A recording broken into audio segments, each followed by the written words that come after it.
Hello everyone, welcome back to Siri pulse. ముందుగా అందరికీ మహాశివరాత్రి శుభాకాంక్షలు. మనం జరుపుకునే పండుగలో ఈ మహాశివరాత్రి మరో ముఖ్యమైన పండుగ. ఈ రోజున చేసే ఉపవాసం జాగరణకి ఎంతో విశిష్టత ఉంది. ఈ వీడియోలో ఈ మహాశివరాత్రి విశిష్టత ఒకసారి గుర్తు చేసుకుందాం. ఒకసారి బ్రహ్మ విష్ణువు మధ్యన ఎవరు గొప్ప అనే వాదన జరిగింది. అప్పుడు వారిద్దరి మధ్యన ఒక అగ్నిస్తంభం ఉద్భవించింది. లోంచి ఒక ఆకాశవాణి, ఈ స్తంభానికి ఆది అంతం కనుక్కున్న వారే గొప్పవారు అని వినిపించింది. దాంతో బ్రహ్మ తన హంస వాహనం మీద కిందికి, ఇంకా విష్ణుమూర్తి వరాహ రూపంలో పైకి వెళ్తారు. ఎన్నో యుగాలు వాళ్ళు పైకి కిందికి వెళుతుంటారు, కానీ ఆ అగ్నిస్తంభం యొక్క ఆది అంతం కనుక్కోలేకపోతారు. చివరిగా వాళ్ళ ఓటమిని అంగీకరిస్తారు బ్రహ్మ విష్ణుమూర్తులు. ఇప్పుడు ఆ అగ్నిస్తంభం నుంచి ఒక లింగం ఆకారం ఉద్భవిస్తుంది. అదే మహాశివరాత్రి పర్వదినంగా మనం జరుపుకుంటాం. ఆ ఆదిదేవుడు ఒక చేతిలో త్రిశూలం, మరో చేతిలో ఢమరుకం, మెడలో వాసుకితో దర్శనమిస్తారు. వాటి విశిష్టతను కూడా తెలుసుకుందాం. నాగలోకానికి రాజు వాసుకి. ఈ వాసుకి గొప్ప శివభక్తుడు. పాల సముద్రం చిలికినప్పుడు మంథాన పర్వతానికి ఈ వాసుకి తాడులాగా ఉంటుంది.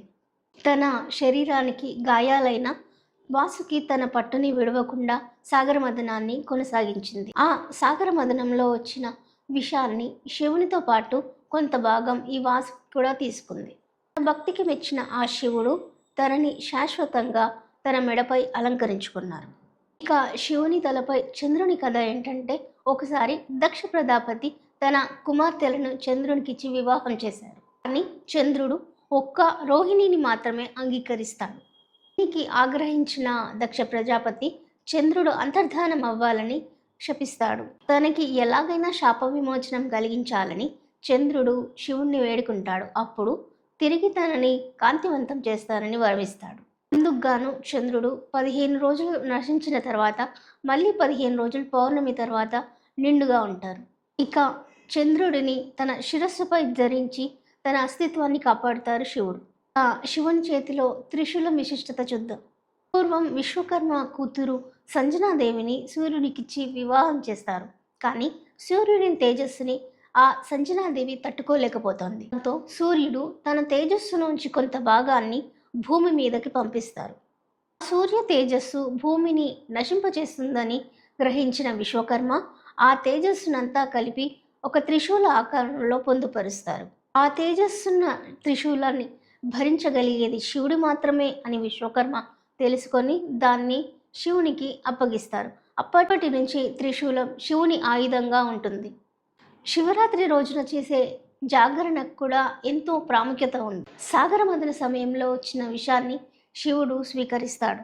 దాన్ని తన గొంతులోనే నిలుపుకుంటాడు. అందుకే ఆయన్ని నీలకంఠుడు అని కూడా అంటారు. ఆ విష ప్రభావాన్ని తగ్గించడానికి దేవతలందరూ కలిసి శివుని చుట్టూ చేరి తనని ఆరాధిస్తారు. అదే శివరాత్రి రోజు. అందుకని ఈ శివరాత్రి రోజు చేసే జాగరణకి ఎంతో ప్రాముఖ్యత ఉంది. భక్తులందరూ ఒకచోట చేరి భజనలు, కీర్తనలు చేస్తారు.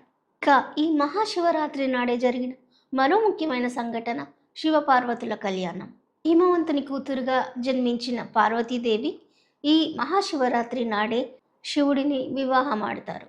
ఇలా ఎన్నో రకాలుగా మన పురాణాల ప్రకారం ఈ మహాశివరాత్రి గురించి నిర్వచించారు. మరోసారి మీ అందరికీ మహాశివరాత్రి శుభాకాంక్షలు.